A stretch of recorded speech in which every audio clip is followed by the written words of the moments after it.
通知廚房。Hello， 大家好，我係通少。今日我會同大家介紹一個我自己好中意食嘅菜式，就係蜜汁蒜香骨啦。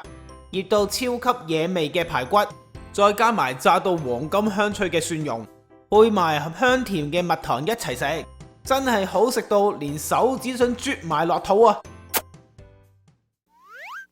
整蒜香骨嘅話，我建議大家用金沙骨或者腩排去做，一條大骨黐住多多嘅肉，嗰啲排骨就最正啦。不過去肉檔買排骨嘅時候，肉檔個阿哥就俾錯啲排骨我，仲幫我切成一粒粒，是但啦，冇所謂嘅。總之係排骨我就一定整到噶啦。將呢啲肥嘟嘟嘅排骨拎去沖下凍水洗乾淨，然後用紙抹乾就放喺一個碗入邊。如果你嫌啲豬肉有雪味或者臊味，你可以浸佢落啲鹽水度30分鐘，等佢出啲血水之後，先洗乾淨抹乾佢嘅。然後就將指定份量非常之惹味嘅調味料加落去，同啲排骨撈勻佢。今次啲調味料味道會比較重手一啲，咁先可以做出香濃惹味嘅味道。我阿女呢就好怕食排骨嘅，因為佢嫌啲排骨太硬太難咬，所以我呢個做爹哋嘅呢，一定諗盡辦法，令到啲排骨非常之鬆軟嘅。最有效最天然嘅做法就係加乳酪同埋少少油落去。冇乳酪喺手嘅，你可以加啲帶有酸性嘅生果蓉落去，例如青蘋果蓉、奇異果蓉等等，呢啲生果呢都 OK 嘅。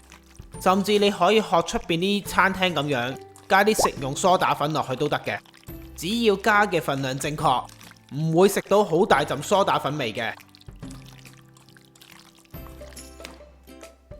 最後呢，就加多隻雞蛋落去，同啲排骨撈勻佢。雞蛋呢會令到啲顏色焗完出嚟更加靚仔，同埋有蛋白喺度，啲排骨食落去又會再滑啲啦。將啲排骨包好，放喺4度嘅雪櫃，醃佢至少都要3個鐘頭。冇時間嘅話，都至少醃1個鐘頭。做蜜汁蒜香骨嘅話，需要啲炸嘅蒜蓉。我已經特別製作咗一條片去分享炸蒜蓉嘅製作方法，大家有興趣嘅話可以去參考一下。不過有時天氣太熱，真係唔想喺屋企自己整，咁最慳水慳力嘅方法，可以學我咁樣去超市買啲已經炸好嘅。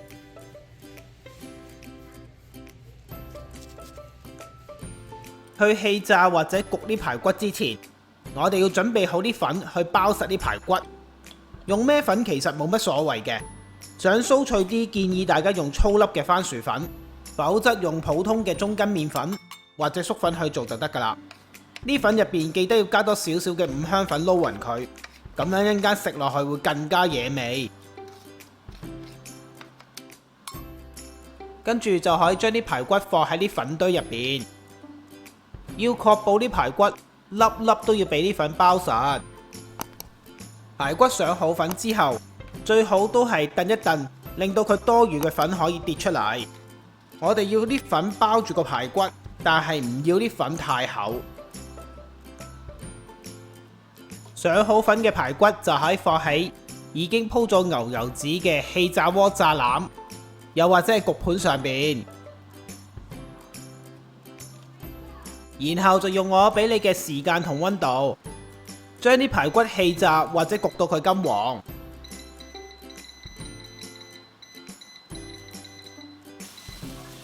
啲排骨焗到一半或者氣炸到一半嘅時候，就要拎翻佢出嚟，反住佢另一面再繼續焗，咁就可以確保兩面都夠晒香脆啦。各位，排骨焗好啦，你睇幾咁金黃靚仔？哇！但未食得住嘅，我哋仲要喺啲排骨上邊加上大量嘅蜜糖，